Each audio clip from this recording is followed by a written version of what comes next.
Drama के start में हम हमारी हीरोइन लू किंग को देखते हैं जो कि काफ़ी प्रिटी थी। वो काफ़ी प्यार से किसी के लिए केक बना रही थी। उसी टाइम उसे उसकी फ्रेंड का कॉल आता है जो उसे जल्दी से रेस ट्रेकर पर आने को कहती है और बताती है कि सॉन्ग रन फिर से अपनी मनमानी कर रहा है। वो एक्सट्रीम ट्रैक पर रेसिंग करने वाला है। जो सुनकर वो काफ़ी परेशान होकर निकल जाती है। दूसरी साइड राइडर को सब लोग चीयर्स कर रहे होते हैं। वहाँ पर सॉन्ग रन भी होता है। वहाँ पर एक लड़की आकर उससे कहती है कि मैंने जो नेकलेस की डिमांड की थी अब मुझे नहीं चाहिए। वो रैन से कहती कि ये काफ़ी डेंजरस होगा।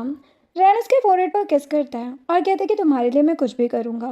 फिर वहाँ पर किंग आती है। वो आकर रैन से कहती है कि ये काफ़ी डेंजरस हो सकता है, इसलिए मैं तुम्हें जाने नहीं दूंगी। लेकिन रैन उसका हाथ झटक कर कहते हैं कि तुम इन सब में मत पड़ो और मुझसे दूर रहो। फिर रैन वहाँ से चले जाता है। उसे जाते हुए देखकर किंग सोचती हैं कि पहले तुमने ही मुझे प्रॉमिस किया था कि वापस कभी भी इस ट्रेकर में नहीं जाओगे, और अब तुमने ही ये प्रॉमिस तोड़ दिया। पहले जब मैंने कहा था कि मुझे इन सबसे डर लगता है तो तुमने अपने पैशन को छोड़ा था, लेकिन अब किसी दूसरी लड़की के लिए तुम अपनी लाइफ तक की परवाह नहीं कर रहे हो। तभी वो देखती है कि रेस ट्रैक में रैन का एक्सीडेंट हो चुका है। वो खून में सना हुआ था। फिर भी एक बॉक्स अपने फ्रेंड को देकर कहता है कि ये लिंजी को दे देना। किंग ये सब देख रही थी लेकिन कुछ नहीं बोल पाती। अब हॉस्पिटल में किंग और रैन के फ्रेंड सब टेंशन में थे। डॉक्टर आकर RH नेगेटिव ब्लड मांगती है। किंग बिना झिझक के अपना ब्लड डोनेट करने के लिए मान जाती है। वो ब्लड डोनेट करके काफ़ी वीक हो गई थी, लेकिन खुश भी थी कि ये सब रैन की वजह से वो कर रही है। वो रैन के रूम में जा ही रही थी तभी वो सुनती है कि रैन को उसका फ्रेंड कहता है कि तुम तो किंग से प्यार करते हो ना, तो लिंजी के लिए अपनी लाइफ खतरे में क्यों डाली। दूसरा फ्रेंड कहता है कि तुम्हें नहीं पता किंग ने तुम्हारी वजह से अपना कितना ब्लड लूज़ किया। मुझे तो सोच के ही फिक्र हो रही है कि जब उसे पता चलेगा कि तुम अभी किसी और से प्यार करते हो तो उस पर क्या बीतेगी। रैन कहते कि मैं मानता हूँ कि पहले मैं किंग को पसंद करता था, फिर भी मुझे लगता था कि कुछ तो मिसिंग है, लेकिन लिंजी से मिलने के बाद मुझे रियलाइज़ हुआ कि वो मेरे लिए परफेक्ट है। फ्रेंड पूछता है कि तुम श्योर हो क्योंकि तुम किंग के साथ 5 साल से हो। रैन कहते कि हाँ मैं श्योर हूँ। किंग कहती कि आखिर में तुमने मेरे 5 साल के प्यार को किसी और के लिए ठुकरा दिया, लेकिन कोई बात नहीं, मैं तुम्हें फ्री करती हूँ। वो किसी को कॉल करके कहती है कि मेरा काम पूरा हो चुका है, मुझे अब वापस जाना है। ये बोलकर वो एक इंसिडेंट याद करती है जहाँ पर हम देखते हैं कि किंग काफ़ी राउंड से गुजरकर सिलेक्ट हुई थी। वो सॉन्ग ग्रुप के प्रेसिडेंट सॉन्ग हुआन के सेक्रेटरी के लिए सिलेक्ट हुई थी। लेकिन हुआन रैन की फ़ोटो दिखाकर उससे रैन के बारे में पूछता है तो किंग कहती कि ये आपके सॉन्ग फैमिली के सेकंड मास्टर हैं। पिछले हफ्ते स्पीड ड्राइविंग की वजह से इनका एक्सीडेंट हुआ था और ये हॉस्पिटल में भर्ती भी हुए थे। हुआन कहता है कि तुम्हारा काम है इसके पास जाकर इसको तुमसे प्यार करवाना, फिर इसको रेसिंग से दूर करना ताकि ये अपनी लाइफ को खतरे में न डाले। वो किंग को 10 मिलियन देता है इसके बदले, और किंग भी अपनी मॉम की हेल्थ इशू की वजह से ये डील मानने के लिए तैयार हो जाती है। और अब लास्ट में वो वैसी लड़की बन जाती है जिसे रैन को पसंद है। एक बार जब रैन आ रहा था एक आदमी आकर किंग को हैरेस कर रहा था, तभी रैन आकर उसे बचाता है। वो किंग को देखता है तो उसे देखता ही रह जाता है और उसे अपने साथ ले जाता है। उसी दिन से किंग भी उसके साथ रहती है। वो उसे रेसिंग फाइटिंग से दूर रखती है और रैन भी उसकी बात मानता था। किंग और रैन की लाइफ काफ़ी अच्छी चल रही थी। किंग को ये सब रियल लगने लगा था, लेकिन एक बार जब वो किंग को किस कर रहा था तब वो लिंजी का नाम ले लेता है। किंग थोड़ी डिसअपॉइंट थी लेकिन उसने कुछ नहीं कहा। प्रेजेंट में वो सोचती है कि इतने दिन में लिंजी की तरह ड्रेसअप करके उसकी शैडो की तरह रहे ताकि रैन मुझे पसंद करे, लेकिन अब और नहीं। अब वो खुद के हिसाब से मेकअप करती है। वो वही टिमिड लड़की नहीं बल्कि खुद के डिसीजन खुद लेने वाली किंग थी। वो अपने स्टाइल में ड्रेसअप करती है और लगेज पैक करके चली जाती है। तभी वो सुनती है कि लिंजी रैन से कह रही होती है कि क्या ये सब मेरी वजह से हुआ, क्या किंग मेरी वजह से जा रही है। रैन मना करता है। ये सब किंग सुन लेती है लेकिन कहती कि इन सब से मुझे कोई फ़र्क नहीं पड़ता, और अपनी कार लेकर एयरपोर्ट की तरफ जाती है। वहाँ पर वो जाने वाली होती है कि एक एम्प्लॉय आकर कहता है कि आपकी फ़्लाइट कैंसिल हो गई है, आप नहीं जा सकती हैं। वो कुछ समझ नहीं पाती और हुआन को कॉल करती है। हुआन कहता है कि मैंने ही तुम्हारी फ़्लाइट कैंसिल की है। वो पूछती क्यों। मैं पेरिस जा रही हूँ। हुआन कहता है कि तुम्हें 5 साल पहले एक टास्क दिया था जिसके बदले 10 मिलियन दिए थे। अभी एक और टास्क है जिसके बदले 1 बिलियन दूंगा। किंग को समझ नहीं पाती। हुआन उसके पास जाकर उसे रिंग देकर शादी के लिए प्रपोज करता है। पूछती कि ये सब क्या है। हुआन कहता है कि मेरी ग्रैंड माँ की तबीयत काफ़ी ख़राब रहती है, वो बस मेरी शादी देखना चाहती है, इसलिए मुझे ये करना है। लेकिन तुम्हारी मर्जी, तुम जा भी सकती हो या फिर रुक कर अपने पैसे ले सकती हो, ये तुम्हारी चॉइस है। जैसे किंग उस हॉस्पिटल वाले दिन को याद करती है। रैन ने उसे कहा था कि कैसे लिंजी के आने के बाद वो बदल गया और अब लिंजी को पसंद करता है। ये सब याद करके वो हुआन का प्रपोजल एक्सेप्ट कर लेती है। हुआन कहता है कि हम जल्दी मैरिज रजिस्टर करवा लेंगे। अब नेक्स्ट दिन में वो दोनों अपना मैरिज रजिस्टर करवा लेते हैं। हुआन कहता है कि 3 दिनों के अंदर सबको बता देंगे कि हमने शादी कर ली है और तुम मेरी लीगल वाइफ हो। वो भी हाँ कहती है। उसी टाइम पर रैन उसे कॉल करके पूछते कि तुम कहाँ हो, तुम्हारे सामान तुमने क्यों मूव कर दिया। वो कहती कि यही तो तुम चाहते थे, मैंने लिंजी और तुम्हारी विश पूरी कर दी। वो उसे रात को मिलने बुलाता है। किंग उसी स्टाइल में वहाँ पर जाती है। एक फ्रेंड किंग से पूछता है कि तुम कौन हो, ये रैन का प्राइवेट रूम है, यहाँ पर ऐसे ही कोई नहीं आ सकता। वो जब किंग को पहचानता है तो हैरान ही रह जाता है। किंग फिर रैन के पास जाती है। रैन भी थोड़ी देर के लिए उसे देखता रह जाता है और कहते कि ये कैसे कपड़े पहने हैं तुमने। किंग कहती कि मुझे जैसे पसंद है वैसे पहना है। रैन कहते कि तुम्हें पता चल ही गया होगा कि मैं अभी लिंजी के साथ हूँ, वैसे तुम मेरे साथ 5 साल तक रही हो। इसलिए वो किंग को एक ब्लैंक चेक देकर उसे अमाउंट लिखने को कहता है, लेकिन वो मना करती है। रैन के फ्रेंड कहते हैं कि रैन काफ़ी जनरस है जो तुम्हें ये दे रहा है। वो सोच रही थी कि तुम्हें जल्दी पता चलेगा कि तुम्हारे भाई से मैंने शादी किया, तब देखेंगे। वहीं पर लिंजी आ जाती है। वो कहती कि कहीं मैं गलत टाइम पर तो नहीं आ गई। रैन कहते कि मैं बस इसे क्लियर कर रहा था। लिंजी पूछती कि क्या क्लियर कर रहे थे। रैन कहते कि यही कि तुम अब से मेरी गर्लफ्रेंड हो। वो उसे किस करके अपने वीचेट पर पोस्ट करता है। उसके सारे फ्रेंड्स उन दोनों को चीयर अप करने लग जाते हैं। वो लोग कहते हैं कि इससे पहले रैन ने किसी को प्रॉपर टाइटल नहीं दिया। ये सब किंग देखती है और सोचती कि इसीलिए इन 5 सालों में तुमने कभी भी मुझे प्रॉपर टाइटल नहीं दिया, क्योंकि तुम देना ही नहीं चाहते थे। फिर वो उसे चेक वापस लौटाकर उन दोनों को ब्लेसिंग्स देकर चली जाती है। नेक्स्ट सीन में वो रास्ते पर बैठी हुई थी। फिर 2 लोग आकर उसे परेशान करने लगते हैं। वो उनको खुद से दूर कर रही थी, लेकिन वो दोनों उससे बदतमीजी कर रहे थे। उसी रास्ते पर रैन और उसके फ्रेंड्स आ रहे थे। रैन का फ्रेंड कहता है कि ये तो किंग है ना, इससे कुछ लोग बदतमीजी कर रहे हैं।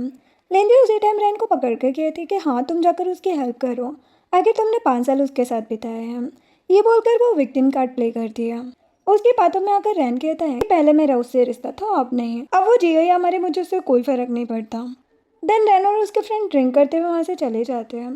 किंग रैन को हेल्प करने को कहती है, लेकिन रैन चला जाता है, जिससे वो अपनी आखिरी उम्मीद भी खो देती है। लेकिन उसी टाइम पर कहीं से कुछ बॉडीगार्ड आकर उन दोनों लोगों को किंग से दूर करते हैं।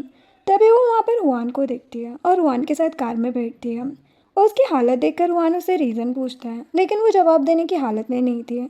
फिर भी कहती कि मैं थोड़ी टायर्ड हूँ। हुआन इसका फोरहेड चेक करता है और कहते कि तुम्हें तो फीवर है। किंग होश में नहीं थी तो वो हुआन के शोल्डर पर ही सर रखकर सो जाती है। अब वो उसे हॉस्पिटल लेकर जाता है, जहाँ पर नर्स कहती है कि कोल्ड की वजह से इनकी तबीयत खराब हो गई थी, आज रात इन्हें आराम करना चाहिए। जब सुबह किंग उठती है तो हुआन को सोते हुए देखती है और कहती कि मतलब ये रात भर मेरे लिए रुका था। वहाँ पर नर्स आकर उसे चेक करती है।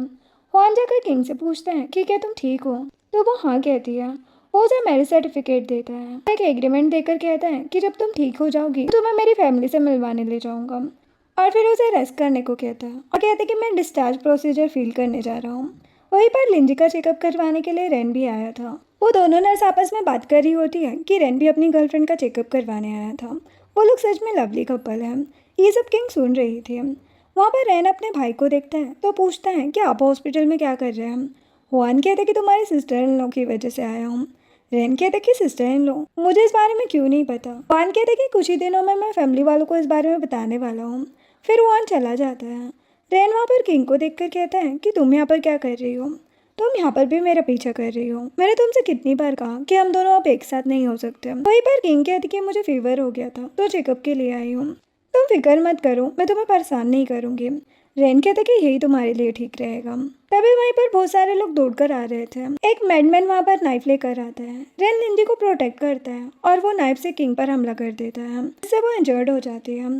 जब वो वार्ड में थी रैन वहाँ पर उसे देखने आता है। वो कहता है कि तुम्हें मेरी वजह से ये सब करने की जरूरत नहीं थी। किंग कहते कि ऐसा कुछ नहीं है। वो कहते कि मुझे पता है तुम अभी भी मुझसे प्यार करती हो। वो कहते कि इतना भी मत सोचो। रैन कहते कि 10 मिलियन एक्स्ट्रा ले लेना, लेकिन मेरी और लिंजी की लाइफ से चली जाओ और दोबारा मत आना। लिंजी बहुत जल्दी इनसिक्योर हो जाती है, इसलिए मैं नहीं चाहता कि वो तुम्हारी वजह से अपसेट हो। तभी लिंजी वहाँ पर आती है और किंग को थैंक्स कहती है और कहती कि मुझे पता है तुम पूरे 5 साल इसके साथ रही हो, लेकिन अब मैं रैन की गर्लफ्रेंड हूँ, मैं जानती हूँ तुम हम दोनों के बीच में नहीं आओगे। किंग हाँ कहती है। तभी उसका मैरिज सर्टिफिकेट गिर जाता है। किंग उसे उठा लेती है। रैन सोचता है कि मैरिज सर्टिफिकेट, जो देखकर वो अपने भाई की बात याद करता है और सोचता है कि कहीं भैया ने किंग से तो शादी नहीं कर ली। वो किंग से पूछता है कि तुमने किसके साथ मैरिज सर्टिफिकेट लिया है।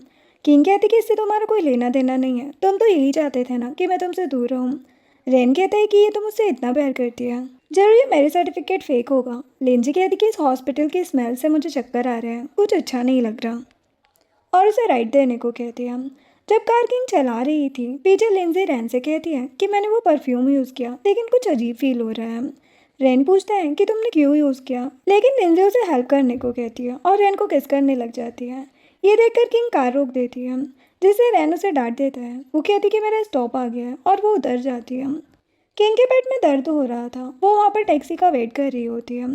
तभी हुआन की कार आकर रुकती है। वो कार के अंदर जाकर बैठ जाती है और हुआन से कहती है कि ये कैसा कोइंसिडेंट है। हुआन कहते कि कोई कोइंसिडेंट नहीं है, मैंने रेन की कार देखी इसीलिए तुम्हारी तरफ आया हूँ, तुम ठीक तो हो ना। किंग हाँ कहती है। वो हुआन से पूछती है कि शादी के लिए तुमने आखिर मुझे ही क्यों चुना। कहता है कि इसका पहला टास्क भी तुमने किया, तुम काफ़ी ब्रेव और करेजियस और लॉयल हो, तुम्हारे जैसी स्टेबल पार्टनर मुझे कहाँ मिल सकती है, जिसे वो हुआन से हाथ मिलाती है। नेक्स्ट सीन में ग्रैंडमा के साथ रैन होता है। वो फ़ोन चला रहा था। ग्रैंडमा रैन से कहती कि आज फैमिली डिनर में तुम्हारा भाई अपनी वाइफ को लेकर आएगा। रैन कहता है कि ब्रदर काफ़ी वर्कहोलिक है, आखिर में उन्हें कोई पसंद आई गई। मुझे भी देखना है कि मेरी सिस्टर इन लो कौन है। लिंजी ग्रैंडमा को टी सर्व करने का पूछती है, लेकिन ग्रैंडमा उसे इग्नोर कर देती है। तभी बटलर आकर कहता है कि वो लोग आ गए हैं। लिंजी रैन से कहती कि मेरी तबीयत थोड़ी अच्छी नहीं लग रही, क्या तुम मेरे लिए मेडिसिन ला सकते हो, जिससे लिंजी और रैन चले जाते हैं। फिर हुआन किंग को लेकर आता है। किंग काफ़ी प्रीटी लग रही थी, वो खुद को इंट्रोड्यूस करवाती है। जब ग्रैंडमा किंग को देखती है तो काफ़ी खुश हो जाती है और कहती कि तुम तो सुंदर होने के साथ साथ काफ़ी सेंसिबल भी हो।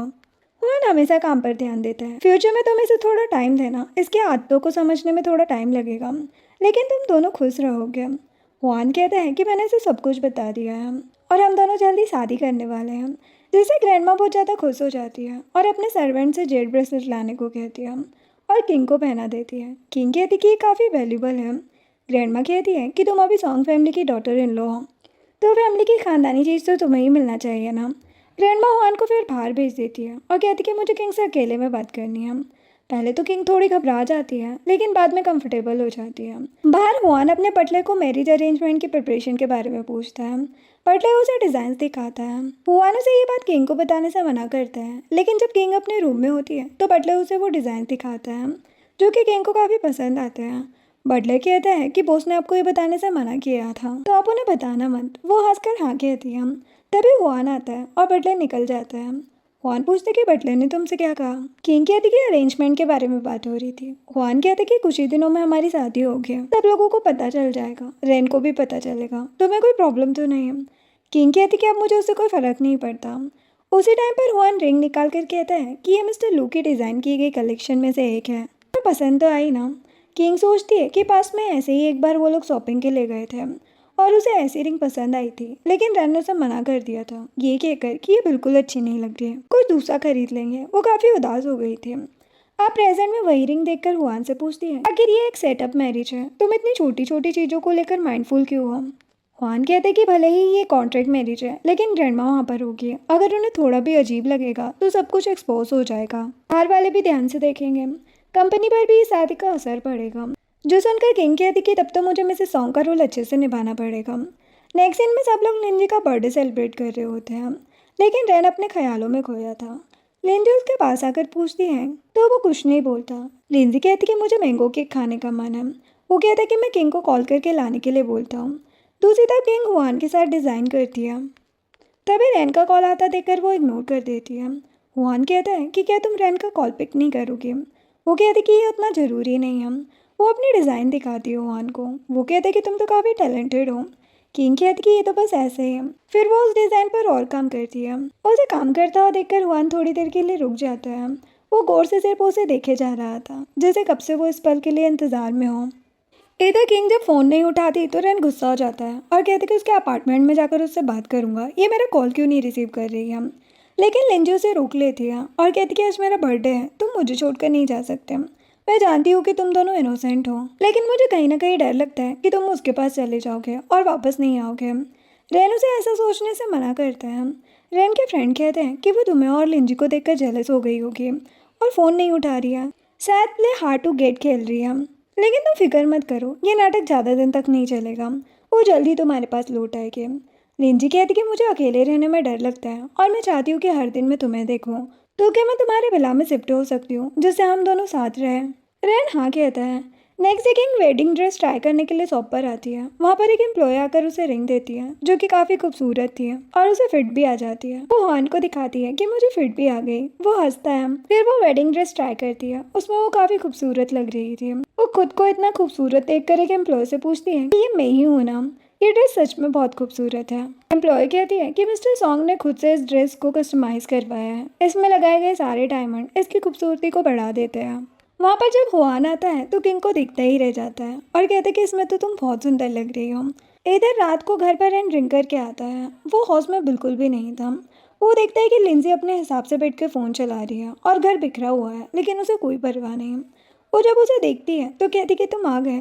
वो कहता है कि मैं काफ़ी थक गया हूँ तो रेस्ट करने के लिए रूम में जा रहा हूँ। वो रूम में जाकर एक फ़ोटो देखता है और याद करता है कि पास में कैसे जब वो टायर्ड होकर घर आता था तो किंग उसका वेट करती थी और उसका ख्याल रखती थी और घर का भी ख्याल रखती थी। वो सोचता है कि अभी मैं लिंजी के साथ हूँ, शायद 5 साल साथ रहने की वजह से मुझे किंग की आदत हो गई है, इसीलिए उसे याद कर रहा हूँ। ये सोचकर वो सो जाता है। सुबह जब उठता है तो कहता है कि किंग मेरे लिए मेडिसिन बना दो। लिंजी कहती है कि मैं किंग नहीं हूँ, तुम्हें अगर उसकी याद आ रही है तो उसके पास चले जाओ। वो कहता है कि ऐसा कुछ नहीं है, इतने दिनों से आदत है इसीलिए गलती से बोल दिया। अब तुम मेरे लिए मेडिसिन लाओ। फिर वो फ़ोन चेक करता है लेकिन किंग ने उसे कोई भी मैसेज नहीं किया होता। रेन को उसका एक आदमी कहता है कि अपार्टमेंट से किंग बहुत पहले ही सूटकेस लेकर चली गई और अभी दूसरे काम में बिजी है। उससे बात करते हुए बाहर जाता है। लेन जो उसके लिए पानी लाई थी वो पूछती कि क्या किंग के बारे में कुछ पता चला। रेन कुछ नहीं बोलकर लिंजी का हाथ झटक कर चला जाता है जिससे वो ग्लास टूट जाता है। इधर ऑफिस में हुआन ने एक लॉयर को बुलाया था और किंग को एग्रीमेंट पढ़कर सुनाता है। वो लॉयर कहता है कि अगर फ्यूचर में आप लोगों का डिवोर्स हुआ तो मिस्टर सॉन्ग की कंपनी के आधे शेयर आपके नाम पर हो जाएंगे और आप जो चाहे उनसे मांग सकती हैं। किंग कहती कि ये कुछ ज़्यादा ही हो गया, मैं एक्सेप्ट नहीं कर सकती। हुआन कहते कि तुम पहले से कुछ नहीं ले रही हो और ये बात ग्रैंडमा को भी पता चलेगी। वो क्या बोलेगी अगर मैंने तुम्हें कुछ नहीं दिया तो। वहाँ पर उसी टाइम ग्रैंडमा आती है। वो कहती कि मैं तुम्हारे लिए वेडिंग गिफ्ट लेकर आई हूँ। जब किंग एग्रीमेंट देखती है तो वो कहती कि आप चीफ डिज़ाइनर हैं, मैं उतनी टैलेंटेड नहीं हूँ। ग्रैंडमा कहती है कि मैंने तुम्हारे डिज़ाइन देखे हैं, काफ़ी अच्छा, मुझे पता है कि तुम मुझे डिसपॉइंट नहीं करोगे। हुआन कहते कि ले लो ये गिफ्ट। वो कहती कि मैं आपको निराश नहीं करूंगी ग्रैंडमा। तभी किंग को कॉल आता है किसी का कि मिस्टर रैन आपके घर के अंदर जाना चाहते हैं। तो किंग कहती कि जाने दो उसे। हुआन कहते कि रैन वहाँ पर आया है। किंग कहती कि हाँ, देखने दो उसे जो देखना है, वैसे भी हमारे वेडिंग के बारे में आज नहीं तो कल उसे पता चलना ही है। इधर रैन और लिंजी घर के अंदर जाते हैं। लिंजी कहती है कि यहाँ पर कुछ भी नहीं है, इसका मतलब किंग चली गई है। वहाँ पर एक डायरी होती है। लिंजी वो खोलने ही वाली होती है कि रैन उससे लेकर वो डायरी पढ़ता है। किंग ने वहाँ पर लिखा था कि कैसे वो रैन से मिली, कैसे उसे रैन से प्यार हुआ, कैसे वो चुपचाप काले सिंह पर जाता था और उसे मैंगो फ्लेवर पसंद है। वो देखता है कि उसमें किंग ने गुड बाय बोला होता है। वो नीचे आकर फ्रिज में से वही मैंगो केक निकालता है। जब वो उस केक को देखता है तो लिंजी कहती कि ये खराब हो गया है, अब इसे खा नहीं सकता है। वो कहते कि इसका मतलब उसने बहुत पहले से ही मन बना लिया था जाने का। वो उस केक के अंदर एक रिंग भी देखता है और कहता है कि ये रिंग देकर वो मुझे प्रपोज करना चाहती थी। लिंजी कहती कि किंग हम दोनों को हैप्पीनेस वेस्ट करके चली गई, तुम आप इस बारे में मत सोचो। रैन सोचता है कि मुझे किंग के जाने पर बुरा क्यों लग रहा है, मुझे तो खुश होना चाहिए, फाइनली मैं लिंजी के साथ हैप्पीली रह सकूंगा। वो इस फीलिंग को समझ नहीं पा रहा था। उसी टाइम उसका फ्रेंड आकर कहता है कि यहाँ से जाने के बाद उसने पेरिस की टिकट बुक की थी और ये तुम्हारे भाई की वजह से हुआ। रेन सोचता है मतलब मेरे भाई को सब पता है। फिर वो ऑफिस में जाकर उसके भाई से किंग के बारे में पूछता है। हुआन कहते कि जब वो तुम्हारे पास थी तो तुम्हें कोई परवाह नहीं थी, अब यहाँ क्यों आए हो। अब कुछ नहीं हो सकता, तुम्हें जो चूज करना था वो कर लिया, अभी जो तुम्हारे पास है उसके साथ खुश रहो। लिंजी कहती कि उसने हमें ब्लेसिंग्स दी फिर चली गई, अब ढूंढने का क्या फ़ायदा, उसे मत ढूंढो। रेन अपने भाई से कहता है कि मुझे किंग को बस कुछ एक्सप्लेन करना है, क्या आप बता सकते कि वो कहाँ है, मुझे बस कुछ क्लियर करना है। उसी टाइम पर वो हुआन के हाथों में एक रिंग देखता है जैसे उसे किंग ने दी थी। वो उसके भाई से उस रिंग के बारे में पूछता है। हुआन कहता है कि ये तुम्हारी सिस्टर इन लॉ ने डिज़ाइन किया। वो सोचता है कि मेरे भाई के भी पास ऐसी रिंग है। वो कुछ बोलने वाला होता है तभी हुआन का असिस्टेंट आकर हुआन को लंच बॉक्स देता है और कहता है कि आपकी वाइफ ने भेजा है और आपको अच्छे से काम करने को बोला है और आज की डेट पर टाइम से पहुंचने को बोला है। ये सब देखकर रैन कहता है कि सिस्टर इन लॉ काफ़ी कंसिडरेट है। हुआन रैन को अपनी ज़िंदगी में आगे बढ़ने को कहता है और रैन वहाँ से चला जाता है। अब लंच बॉक्स देखकर हुआन खुश हो रहा था और अपने असिस्टेंट से कहता है कि मेरी सारी मीटिंग्स कैंसिल कर दो और किंग को बोलो कि बेसमेंट में वेट करें, मैं उन्हें वहाँ से पिक कर लूँगा। उसी टाइम ड्रिंक करके बेसमेंट में रहना जाता है। वो सोचते हैं कि आखिर में किंग कहाँ होगी। अभी किंग वहाँ पर कॉल पर बात करते हुए आती है। रेन उसके पीछे आता है। फिर जब किंग कार में बैठती है तो रेन छुप जाता है। कहते किंग हुआन से पूछती है कि तुम्हारा काम था ना। हुआन कहता है कि हाँ कुछ डॉक्यूमेंट है लेकिन अब सब कुछ ठीक है। किंग पूछती है कि मैंने जो चिकन सूप बनाया था वो कैसा लगा, क्या तुमने टेस्ट किया। हुआन कहते कि बहुत अच्छा था। किंग कहती कि मैंने तुम्हें काम में बिजी होते हुए देखा तो इसलिए तुम्हारे लिए सूप बनाया था जो तुम्हारी हेल्थ के लिए अच्छा है। हुआन उसे थैंक्स कहता है और वो लोग चले जाते हैं। इधर इन घर पर ड्रिंक करके आता है और कहते कि मुझे पता चल गया किंग कि मैं गलत था, तुम वापस आ जाओ। तभी वहाँ पर लिंजी आती है। वो रेन को मैंगो केक ट्राई करने को कहती है। रेन वो केक हटाकर कहता है कि ले जाओ ये केक, मुझे नहीं खाना कोई केक। लिंजी कहती है लेकिन मैंने किंग की रेसिपी देखकर वैसे ही बनाया है। रेन पास्ट को याद करता है। एक बार किंग मैंगो केक बना रही थी। वो कहती है कि कुछ बनाते वक्त उसमें अच्छे से इंग्रेडिएंट के साथ साथ अपनी सोच और प्यार भी डालना होता है। जब तुम पूरे मन लगाकर दिल से कुछ बनाओगे तो उसका टेस्ट अलग ही आता है। रेन कहते कि तुम्हें पोएट्री लिखनी चाहिए थी। फिर किंग उसकी तरफ देखकर कहती है एक रेसिपी को कितनी बार ही बना लो लेकिन उसमें अपना प्यार और अपनी सोच नहीं डालोगे तो उसका टेस्ट कभी नहीं आएगा। ये बात सोचकर रेन प्रेजेंट में लिंजी से कहते हैं कि आखिर कितनी बार भी ट्राई कर लो लेकिन वैसा टेस्ट कभी नहीं आएगा। लिंजी बस उसे देखे जा रही थी लेकिन कुछ नहीं कहती। उसी टाइम उनके घर पर रेन को उसके एक फ्रेंड का मैसेज आता है। वो कहते कि उस दिन किंग ने टिकट बुक किया था लेकिन वो गई नहीं, इसका मतलब वो इसी सिटी में है। और हाँ, उस टाइम पर तुम्हारा भाई हुआन भी उसी एयरपोर्ट पर था। रेन सोचता है कि आखिर भाई वहाँ पर क्या कर रहे थे, क्या वो किंग के बारे में कुछ जानते हैं। तभी रेन को हुआन का मैसेज आता है। वो कहते कि कल मेरी और तुम्हारी सिस्टर इन लोग की वेडिंग है, तुम टाइम से पहुँच जाना। वो हाँ कहता है। फिर रेन को सोचने लग जाता है। लिंजी कहती है कि अब किंग नहीं है, वो जा चुकी है, मैं तुम्हारी करंट गर्लफ्रेंड हूँ, और उसे हक कर लेती है। नेक्स्ट डे रैन और लिंजी शादी में जाते हैं। मैरिज वेन्यू का डिज़ाइन देखकर रैन को काफ़ी सिमिलर लगता है।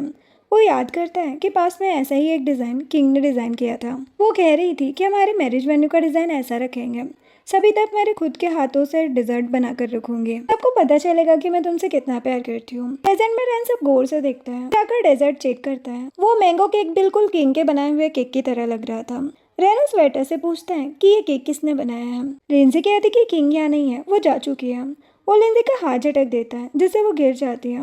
वो वेटर रैन को कहता है कि ये डिजर्ट ब्राइड की रेसिपी के अकॉर्डिंग बनाया गया है। तभी ब्राइड और ग्रूम आते हैं। ब्राइड ने व्हील पहनी थी। तभी रैन को उसका फ्रेंड मैसेज करता है कि उस दिन का सर्विलेंस रिकवर हो रहा है। रैन जल्दी से ढूंढने को कहता है। इधर ब्राइड और ग्रूम स्टेज पर पहुंचते हैं। लिंजी रैन से कहती कि देखो, वो ब्राइड का फिगर बिल्कुल किंग से मिलता जुलता है, कहीं वो तुम्हारे बाद तुम्हारे भाई के पास तो नहीं चली गई, जिससे रैन उसे चुप रहने को कहता है। रैन का फ्रेंड उसे वही फुटेज भेजता है जहाँ पर हुआन और किंग एक साथ एयरपोर्ट पर थे। रैन स्टेज पर जाता है और ब्राइड की व्हील उठा देता है। वो किंग को देखकर हैरान हो जाता है और कहता है कि तुम यहाँ पर कैसे हैं। और हुआन से कहता है कि आप तो जानते हैं ना ये कौन है, आप तो सॉन्ग ग्रुप के हेड हैं, आपको लड़कियों की क्या कमी है, फिर आपने ऐसा क्यों किया। हुआन कहता है कि ये सही टाइम नहीं है बात करने का, तुम यहाँ से चले जाओ। तो भूल गए तुमने इसके साथ क्या किया था। रैन हुआन को पंच मार देता है और किंग से कहता है कि तुम 5 साल मेरे साथ रहे, फिर अचानक से मेरे भाई के पास चली गई, कितने सैमलेस हो। वैसे सॉन्ग के टाइटल के लिए तुम ऐसा कैसे कर सकती हो, मुझे नहीं पता था कि तुम ऐसी हो। जो सुनकर किंग उसे थप्पड़ लगा देती है।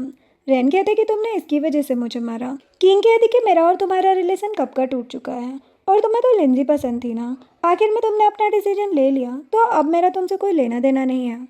रैन कहते कि मुझे पता है कि मैंने लिंजी की वजह से तुम्हें इग्नोर किया, इसलिए तुम मुझसे गुस्सा होना। किंग कहती कि मैं भूली नहीं हूँ तुमने जो कार में उस दिन किया।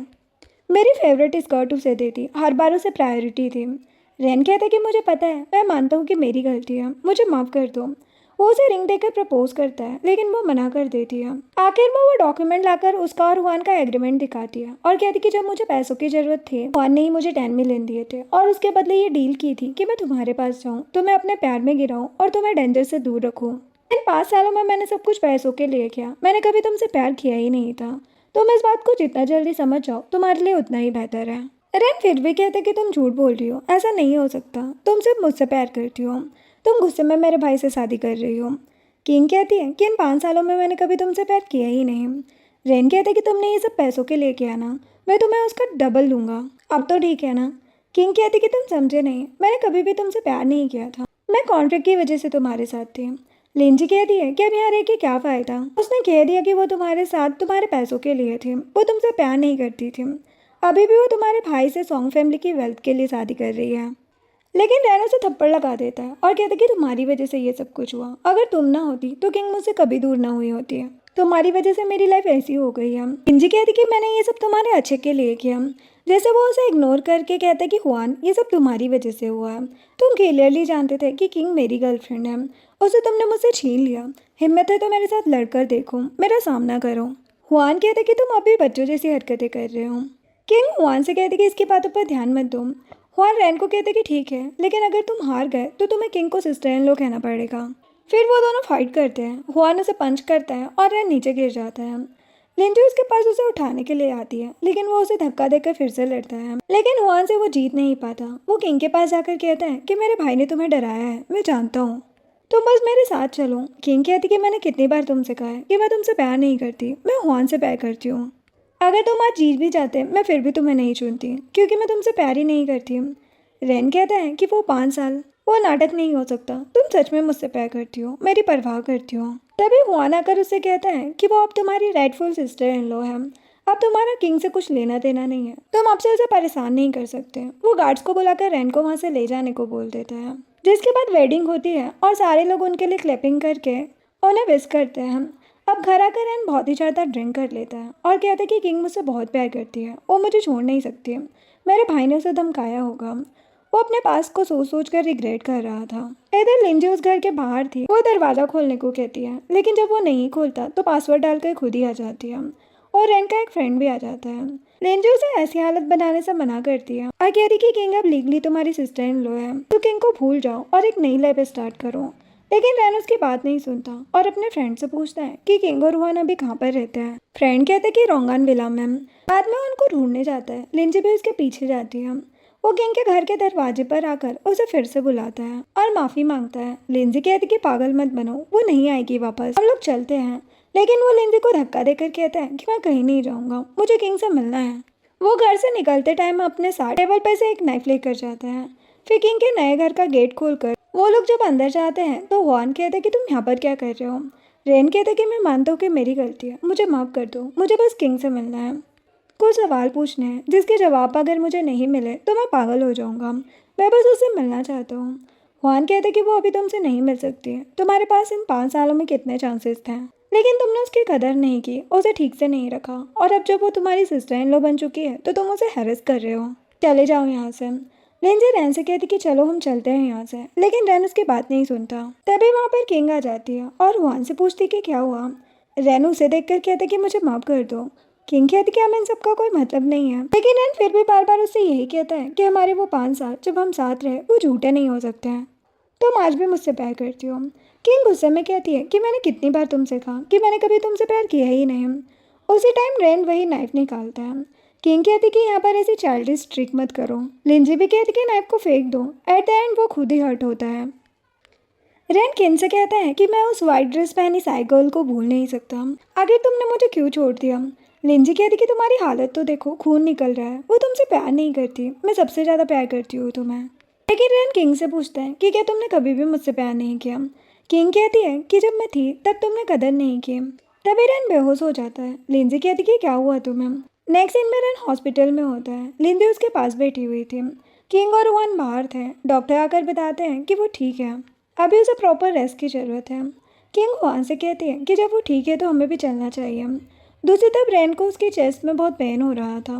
वो बस उस दर्द के साथ बेड पर लेटा हुआ था। इधर घर पर आकर किंग उसी बात को सोच रही थी जब थोड़ी देर पहले रैन नाइफ लेकर इम्पल्सिव एक्ट कर रहा था और हुआन ने उसे नाइफ लेकर उसे प्रोटेक्ट किया। वो सोचती है कि आखिर उसने ऐसा क्यों किया। तभी हुआन घर पर आता है और उसे सोचता हुआ देखकर पूछता है कि क्या हुआ। किंग कहती कि तुमने मेरे लिए वो नाइफ हाथ में क्यों लिया और मुझे प्रोटेक्ट क्यों किया। हुआन कहते कि तुम मेरी वाइफ हो, तुम्हें प्रोटेक्ट करना मेरी ड्यूटी है। किंग कहती कि हमारा रिलेशन ट्रांजेक्शनल है और तुम मेरे बॉस हो, फ्यूचर में कभी भी कुछ ऐसा हो तो ऐसा करके खुद को हर्ट मत करना। ये सब बोलकर वो जाने लगती है और सोचती कि मुझे क्या हुआ है, मैं ऐसे क्यों बोल रही हूँ, कहीं मुझे इससे प्यार तो नहीं हो गया। नहीं, हमारी तो सिर्फ कॉन्ट्रैक्ट मैरिज है, ऐसा कुछ भी नहीं हो सकता हमारे बीच। फिर उसे रोककर हुआन कहता है कि ग्रैंडमा ने तुम्हें आज ओल्ड हाउस बुलाया है, तुम चाहो तो मैं तुम्हें कंपनी दे सकता हूँ।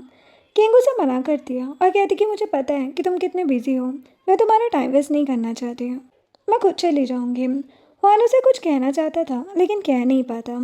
फिर किंग ओल्ड हाउस जाती है ग्रैंडमा से मिलने के लिए। ग्रैंडमा उसका वेलकम करती है, कहती कि मैं तुम्हारा वेट करती रहती हूँ कि तुम कब आओगे।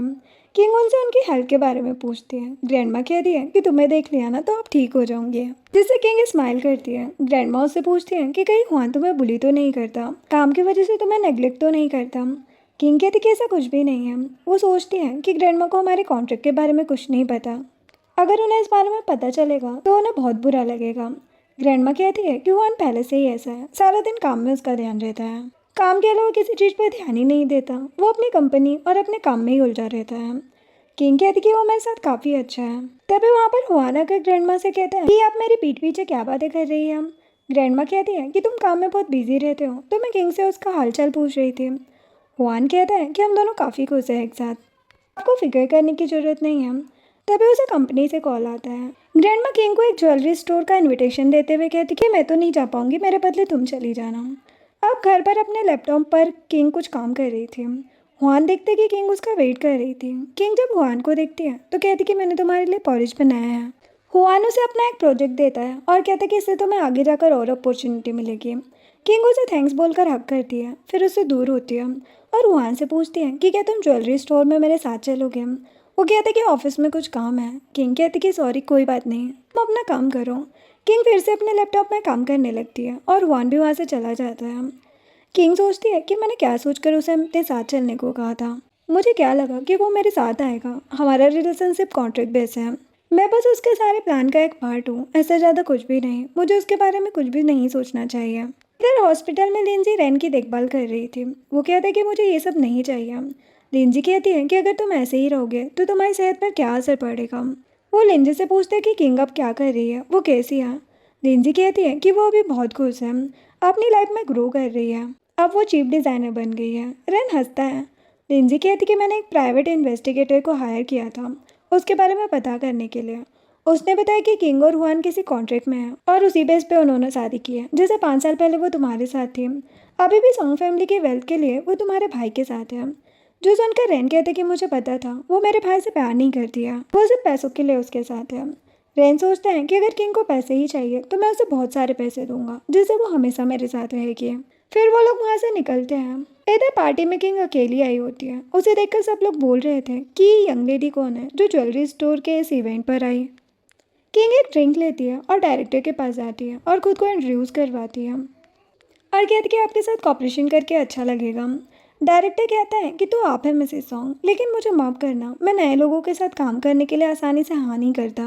तभी वहाँ पर रैन और लिंजी आ जाते हैं। रैन कहता है कि किंग मुझे तुम्हारे और रुहान के मैरिज एग्रीमेंट के बारे में पता चल गया है, तुमने उसकी वेल्थ के लिए उससे शादी की है ना, तुम उससे प्यार नहीं करती ना। मैं अच्छे से जानता हूँ, मुझे ये पहले से पता था। लिंजी कहती कि हम तुम्हें आज यहाँ पर एक्सपोज करने आए हैं। वो डायरेक्टर ये सब सुनकर किंग से कहता है कि मैडम अब हमारा कॉपरेशन करना थोड़ा मुश्किल होगा क्योंकि हम ऐसे किसी के साथ भी कॉपरेशन नहीं कर सकते। वहाँ पर रैन किंग से कहता है कि मुझे पता है कि तुम पैसों के लिए ये सब कर रही हो, मैं तुम्हें पैसे दूंगा, बस तुम पहले की तरह मुझसे प्यार करो। यहाँ पर तुम्हें कोई भी नहीं अपनाएगा, तुम हुआन को डिवोर्स दे दो, मैं तुमसे रीमैरिज करूँगा, मैं अभी भी तुमसे प्यार करता हूँ, मैं तुम्हारा ख्याल रखूँगा। जो सुनकर लिंजी कहती है कि इसने तुम्हें धोखा दिया है, लेकिन रैन उसकी बात नहीं सुनता। किंग कहती है लेकिन मैं तुमसे प्यार नहीं करती, मैं तुम्हारे साथ नहीं जाऊँगी। रैन उसका हाथ पकड़कर चलने को कहता है। तभी वहाँ पर हुआन आ जाता है। वो रैन से हाथ छोड़ने को कहता है। रैन हाथ छोड़ देता है। हुआन रैन से कहता है कि तुम्हारी प्रॉब्लम मेंटली है, तुम्हें डॉक्टर को दिखाना चाहिए, मेरी वाइफ तुम्हारे साथ क्यों जाएगी। वो किंग को स्टेज पर लेकर जाता है और कहता है कि किंग मेरी वाइफ है, वो इस ब्रिलियंस ग्रुप की चीफ डिज़ाइनर है, उसका फैसला मेरा फैसला होगा। वहाँ के डायरेक्टर कहते हैं कि हमने भी आपकी कंपनी के साथ कॉपरेशन रखा है, हमें बिना बताए आप किसी पर्सन को लाकर ऐसे चीफ नहीं बना सकते हैं, हमें इसमें ऑब्जेक्शन है, हम इसे नहीं मानते हैं। हुआनी सुनकर कहता है कि अगर आप लोगों को इतनी ही प्रॉब्लम है तो हमारी कंपनी के साथ आपकी सारी कोऑपरेशन बंद हो जाएगी, आपसे आपका कुछ लेना देना नहीं रहेगा, इसमें तो आप लोग खुश हैं ना। किंग ये देखकर हुआन से माफ़ी मांगती है और कहती कि ये सब मेरी वजह से हुआ, सारी गलती मेरी ही है, हम लोग डिवोर्स ले लेते हैं, यही सही ऑप्शन है। हुआन कहते कि तुम्हारी वजह से मैंने सब कुछ कैंसिल कर दिया है और तुम्हारे साथ खड़ा हूँ और तुम डिवोर्स की बात कर रही हो। वो किंग को लेकर एक रूम में जाता है, उससे डिवोर्स के बारे में पूछता है तो वो कहती कि मैं नहीं चाहती कि मेरी वजह से तुम्हारी कंपनी का लॉस हो या रेपुटेशन खराब हो, वैसे भी हम कॉन्ट्रैक्ट में थे, ये बात कभी ना कभी सबको पता चलने ही वाली थी, तो कॉन्ट्रैक्ट टर्मिनेट करते हैं, यही हमारे लिए ठीक रहेगा। फिर हुआन कॉन्ट्रैक्ट टर्मिनेट कर देता है। किंग उसे हैप्पीनेस फेस करके जाने लगती है तो हुआन उसे रोककर पूछते कि तुम कहाँ जा रही हो। वो कहती कि हमारा कॉन्ट्रैक्ट टर्मिनेट हुआ है तो मैं यहाँ से जा रही हूँ। हुआन कहते कि हमारा कॉन्ट्रैक्ट टर्मिनेट हुआ है लेकिन डिवोर्स नहीं है, तुम अभी भी सॉन्ग फैमिली की लेडी हो, तुम चीफ हो, तुम्हारे लिए मैं नई कंपनी रिनोवेट करूँगा जिसमें तुम अपना काम खुद से कर सकती हो, कोई तुम्हें नहीं रोकेगा। वो उसे थैंक्स कहती है और हुआन उसे हक कर लेता है। नेक्स्ट डे वो लोग एक क्लाइंट से मिलते हैं। हुआन खुद को और किंग को उनसे इंट्रोड्यूस करवाता है और फिर किंग की डिज़ाइन दिखाता है। उन कपल को वो डिज़ाइन काफ़ी पसंद आते हैं। वो लोग हुआन और किंग के साथ कॉपरेशन करने के लिए मान जाते हैं। किंग इससे बहुत खुश हो जाती है और सोचती कि मैं कभी भी रेन की कैनरी बर्ड नहीं बल्कि खुले आसमान में उड़ने वाली बर्ड बनना चाहती थी। हुआन मुझे अच्छे से समझता है। वो हुआन को देखे जा रही थी। उसी तरफ से रेन भी जा रहा था। वो हुआन और किंग को साथ में देखकर कुछ सोचता है और लिंजी से कहते कि कैसा रहेगा हम इन दोनों का कॉन्ट्रैक्ट मैरिज वाला सच ग्रैंडमा को बता दे तो वो इन दोनों की मैरिज को नहीं मानेगी। ये अच्छा होगा ना, फिर वो दोनों अलग हो जाएंगे। जो सुनकर लिंजी उसे ऐसा करने से मना करती है लेकिन रेन उसकी बात नहीं मानता और कहता कि ऐसा करने से किंग मुझे मिल जाएगी। लिंजी इसे गुस्सा होकर कहती है कि इतने दिनों से मैं तुमसे इतना प्यार करती हूँ लेकिन ये तुम्हें दिख नहीं रहा। काश तुम्हारी ये जिद कभी ना पूरी हो, काश किंग तुम्हें कभी ना मिले। लिंजी किंग की तरफ देखकर कहती है कि आखिर मैं तुमसे हार गई। फिर ओल्ड हाउस में सबको दिखाया जाता है। वहाँ पर ओल्ड लेडी आराम से बटलर से बात कर रही थी। वो किंग की फोटो दिखाकर कहती है कि कितनी अच्छी है ना। तभी वहाँ पर रैन आकर कहता है कि उन दोनों की बातों पर भरोसा मत कीजिए। ग्रैंडमा को समझ नहीं पाती और कहती कि तुम्हारा क्या मतलब है। रैन उन्हें वही मैरिज एग्रीमेंट के पेपर दिखा देता है और कहते कि उनकी शादी, उनका प्यार, सब कुछ दुनिया के लिए बस एक दिखावा था, इनमें से कुछ भी रियल नहीं है। वो किंग और हुआन को बुलाने को कहती है। जब किंग और हुआन आते हैं तो ग्रैंडमा हुआन से कहती है कि तुम्हारी मैच्योरिटी कहाँ गई, तुम्हें शादी एक गेम लगता है, तुमने आखिर ऐसा करने की सोची भी कैसे। किंग कहती कि उसने ये सब आपकी वजह से किया और इसने मुझसे पहले पूछा था और मैंने हाँ कहा था तो इसमें मेरी भी गलती है, आप मुझे सजा दीजिए। हुआन कहते कि मैं आपको बाद में सब कुछ एक्सप्लेन करूँगा। ग्रैंडमा बटलर को रोप लाने को कहती है और उसी से मारती है। फिर दूसरी बार जब मारती है तो किंग बीच में आ जाती है और उसे चोट लग जाती है। रेन कहते कि तुम पागल हो क्या, तुम बीच में क्यों आई, तुम तो इससे प्यार नहीं करती है, इनके साथ सिर्फ कॉन्ट्रैक्ट के लिए हो। किंग कहती कि मैं हुआन से प्यार करती हूँ या नहीं ये मेरा मामला है, मेरे साथ रहूंगी या नहीं ये भी मेरा मामला है, लेकिन मैं तुम्हें बिल्कुल पसंद नहीं करती ये तुम जान लो। जो सुनकर रेन का तो दिल टूट जाता है। हुआन पूछता है कि तुमने ऐसा क्यों किया। रेन उन दोनों को गुड बाय बोलकर चला जाता है। ग्रैंडमा भी वहाँ से चली जाती है और सोचती कि शायद अब इन दोनों को समझ में आए, अब ये लोग बड़े हो गए हैं, खुद का फैसला खुद ले सकते हैं। हुआन पूछता है कि तुमने ऐसा क्यों किया। किंग कहती है क्योंकि तुम मेरे हस्बैंड हो। तो सुनकर हुआन उसे हक कर लेता है। फिर हुआन जाकर किंग की चोट पर मेडिसिन लगाता है। किंग कहती कि तुम्हें क्या लगता है कि ग्रैंडमा हमसे नाराज होगी। वो कहता कि हाँ लेकिन वो तुम्हारी फिक्र भी कर रही होगी, तुम टेंशन मत लो, हम कल जाकर उन्हें सब कुछ सच सच बता देंगे। अब नेक्स्ट डे वो जाकर ग्रैंडमा से मिलते हैं। हुआन ग्रैंडमा को कहता है कि ये सच है कि हम दोनों ने पहले कॉन्ट्रैक्ट किया था लेकिन अब मैं सच में किंग को पसंद करने लगा हूँ और उसके साथ हमेशा रहना चाहता हूँ। किंग भी कहती है कि मुझे भी हुआन पसंद है। ग्रैंडमा कहती कि देखो तुम्हें इतनी अच्छी वाइफ मिली है, इसे अच्छे से रखना और कभी नेग्लेक्ट मत करना, हमेशा इसकी बात सुनना। वो किंग से कहती है कि अब से मेरी सारी जिम्मेदारी मैं तुम्हें दे रही हूँ, दोनों अच्छे से रहना। फिर वो दोनों बाहर चले जाते हैं। बाहर आकर किंग हुआन को किस करती है और कहती कि मैं तुमसे प्यार करती हूँ, तुम कैपेबल हो या ना हो। हुआन उसे किस करके कहता है कि कोई टेंशन नहीं है, मैं सारी लाइफ लगा दूंगा तुम्हें प्रूव करने में, जिससे किंग हंस देती है। ये बोलकर हुआन उसे उठाकर ले जाता है और ऐसे ही इस ड्रामा की हैप्पी एंडिंग होती है। वीडियो पसंद आई हो तो लाइक एंड सब्सक्राइब करें। Thanks for watching.